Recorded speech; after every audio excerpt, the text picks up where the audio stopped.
자, 안녕하세요. TV 개늑씨입니다.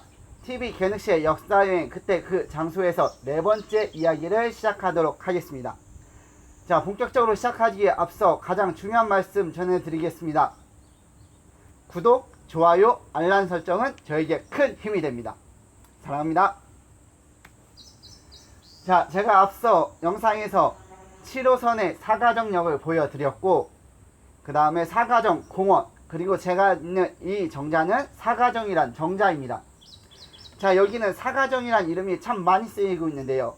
이 사가정이라는 이름의 유래에 대해서 한번 알아보도록 하겠습니다. 자, 이 사가정이란 이름의 유래는 조선시대 문인 서거정으로 올라갑니다. 이 서거정이란 이름의 호가 사가정이고, 이 서거정이란 인물이 이 용마산 근처에서 살았다고 하여 이 일대에서 사가정이라는 이름을 쓰게 된 것입니다. 자, 그럼 이 서거정이란 인물은 어떤 인물일까요?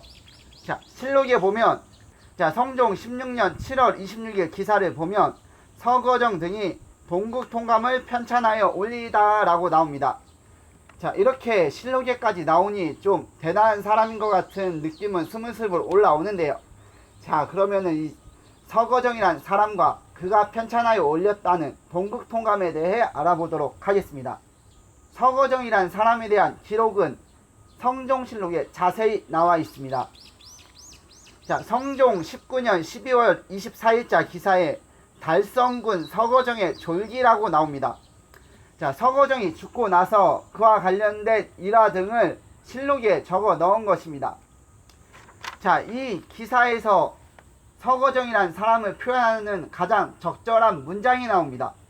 자, 예문학 대제학과 지성준 박사를 겸임하였는데 대개 문형을 맡은 것으로서 국가의 전책과 사명이 그의 손에서 나왔다 라고 쓰여져 있습니다.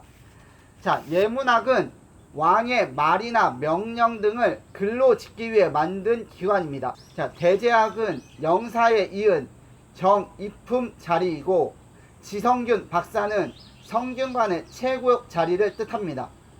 문형을 맡았다. 문형이라고 하는 것은 그를 평가하는 자리를 뜻하는 것입니다. 그리고 전책이라 함은 국가적으로 중대한 저수를 뜻하고, 사명이라 하면 왕의 명령이나 사신이 왕의 명을 받아 외교적인 일을 하는 것으로서 이것을 요약하면 국가적으로 글에 관련된 일은 전부 이 서거정이라는 사람 손에서 나왔다는 이야기입니다. 자, 참으로 대단하지 않습니까? 지금부터 실록에 기록된 그의 일화를 소개시켜 드리도록 하겠습니다. 자, 일찍이 조맹구의 적벽구의 글자를 모아 칠원절구의 16수를 지었는데 매우 청려하여 세조가 이를 보고 감탄하였다고 합니다. 자, 그리고 이조참으로 자리를 옮기고 나서 사은사로서 북경에 가게 되었는데 안남국 사신 양곡이라는 자를 만났다고 합니다. 서거정이 근체시 한유를 엮어 주니 양곡이 이에 화답을 하였는데 받자마자 서거정이 10수를 연달아져 응수하였다고 합니다. 이에 양곡이라는 사람은 참으로 천하의 기계다 라고 감탄을 하였고, 요동사람 구제는 서거정이 쓴 초고를 보고, 자, 그의 문장은 중원에서 구하더라도 많이 구할 수 없다 라고 감탄을 하였다고 합니다. 자, 그리고 그 후에도 조선에서 사신이 오면 중국 사람들은 을에 서거정은 잘 있냐며 서거정의 안부를 물었다고 합니다. 자, 진짜 글에 관한 능력은 어마어마했던 것으로 생각됩니다. 자, 서거정은 사가집이라는 시집을 지었는데 그 권수가 36권이고 그 안에 실린 시의 수가 3000여 시라고 합니다. 자, 그리고 그가 동국통감, 여지승남, 역대영표, 동인시와 태평하나, 필원잡기 등에 그가 찬집하였다 합니다. 자, 실로 대단하다고 할 수 있습니다. 자, 그럼 그런 그가 편찬했다는 동국통감, 그 책은 어떤 책이었을까요? 자, 동국통감은 당근조선 이래 고려 말까지의 역사를 편년체로 엮은 통사입니다. 자, 그의 편찬 과정을 살펴보면 세조 때로 올라가게 됩니다. 세조 4년 9월 12일자 기사에 문신에게 명하여 동국통감을 편찬하게 하다라고 나옵니다. 자, 이때부터 동국통감 편찬을 위한 준비에 들어갔고, 그러나 세조가 죽은 후로 잠시 중단되게 됩니다. 그러나 그 후로 성종 때에 이르러 다시 편찬 작업이 재개되게 되었고, 성종 7년 12월 17일에 노사신 서거정 이파가 삼국사 전료를 완성하였다라고 나옵니다. 삼국사 전료는 동국통감 편찬을 위해 모아두은 자료를 토대로 당군 조선 이래 삼국의 멸망까지의 역사를 편년체로 엮은 것입니다.